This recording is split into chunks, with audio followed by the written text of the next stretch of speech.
Okay, Zach. So we're just going to double click here to start Worldwide Telescope. And while that's starting, can you tell us how old you are? I am 14. And do you particularly like science or astronomy? Kinda. Kinda. Okay, good. And so this is Worldwide Telescope. This is what it looks like when you open it up. Okay. And so you just tell me what you might want to know, or play around and tell us what you're doing, and I can help you a little bit. Right now I'm just looking at the turning and how you look around. Where are we right now?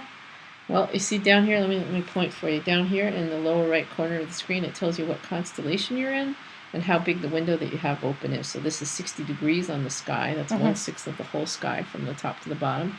And this yellow rectangle here shows you where you are on the sky. So if you click and drag the yellow rectangle around, you can actually also move on the sky that way. So that's the North Celestial Pole. You can see a little bit better how you're moving and what's interesting if you look at other wavelengths. This is an optical view of the sky, but you could change that. I see we can rotate. How do we move? How do you move in? Or zoom in and out? Or just move your actual position, like your viewpoint. This is all a good question. This is all viewed from our vantage point on Earth. And so this is the mode of Worldwide Telescope where you're viewing the sky. But if you actually want to travel around, then there's a different mode called Solar System where we can actually move in 3D. Can we try that? Sure. So I'll go over here and I'll show you. You go over here where it says Look At, and you pick Solar System, which is kind of a bad name because it's not going to take you to just the solar system. So let's click on Jupiter, for example, okay? Whoa. And then it's going to zoom in, and we're actually going to go to Jupiter. So go ahead and spin Jupiter around.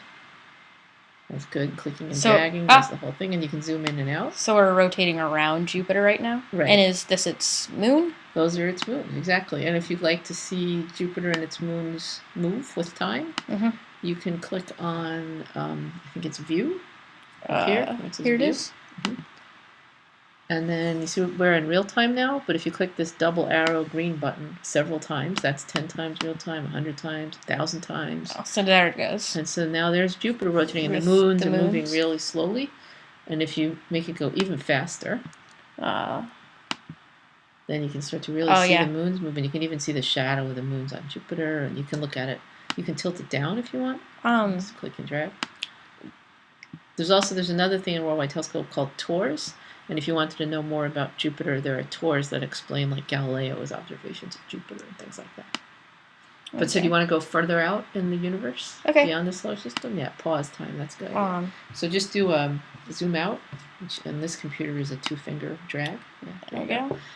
And so now you see there's the sun. You're still centered on Jupiter, but you can just keep zooming out, and you'll see the whole solar system eventually. You can also turn on lines for orbits if you want to see the orbits. That is Saturn. So if you double click that quickly, there we go. It'll take you to Saturn, or at least it should. You can also click on Saturn down here. Okay. There we go. There we go. So there's Saturn with the rings. The rings, exactly. So can we see the orbit? There we go. I found it. Yep, that's the orbit of Saturn, right? So if you zoom out, you'll be able to see Saturn's orbit around the sun.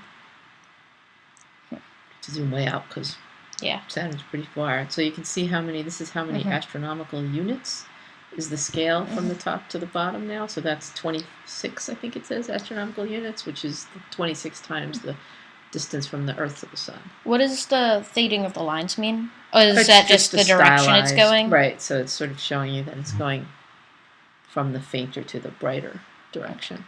And again, you could turn time on now if you want to and make the solar system go quite fast. Turn it even more, even higher speed. Oh, there we go. We can see the inner planets going more and the outer planets going less. It looks really weird because remember you centered it on Saturn? So this is what a Saturn-centered solar system would look like. Yeah, you can go to the sun and it'll look much less weird. Oh, zoom out. There we go. You can zoom out and you can also tilt down so you can see the whole thing. Yeah, the inner planets are definitely going a ton faster than the outer planets. There's Earth there. And now if you zoom way out, you can see the nearby stars start to move eventually because we know the distances to them. So zoom way out, just keep going. Oh, and there's so they look like they're fixed, right? But keep going, keep going, keep going. And eventually, so now you're there we go. That several light years. You're 20 light years.